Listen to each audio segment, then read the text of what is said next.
I'm going to show you the new Google Password Manager. So let's get started. So for now, I'm going to show you on my laptop, but since it's linked to your Gmail account, you'll find the same options on your phone, tablet, or any device. So the first thing you have to do is go to Chrome, then click on the three dots which are on the top right, and now click on Google Password Manager. And they've added new settings, which is why you'll see the new button over here. So this is the Password Manager, and it essentially has 3 pages, and I'll quickly tell you about each one of them. So the first page is where you see the currently saved passwords, and from here, you can add new passwords, edit the previous ones, delete them, or check the passwords if you forgot. So if you want to add one, you can just click on Add, that's here.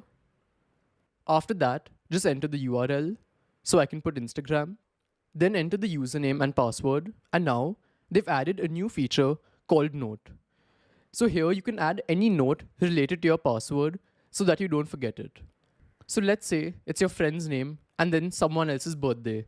You can just type that here. So now this will make it easier for you to remember your password. And then click on Save. And as you can see, it's come here.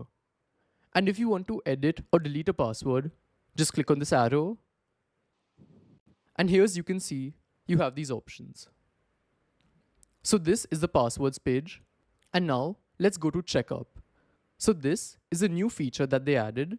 And in this, they'll check if any of your passwords have been compromised. As you can see, they'll give a list like this. So to run it, just click on this button. And here you can see if there are any issues.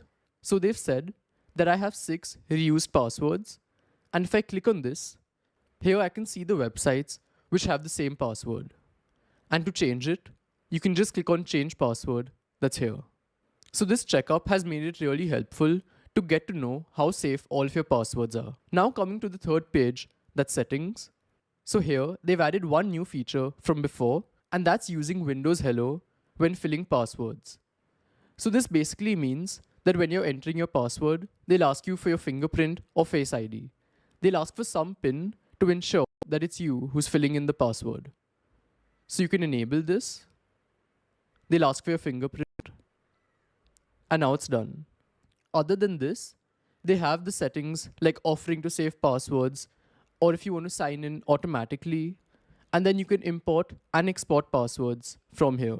So I've made a detailed video on that, and you can check it out from here. So I hope this video helped you, and I'll see you in the next one. Goodbye.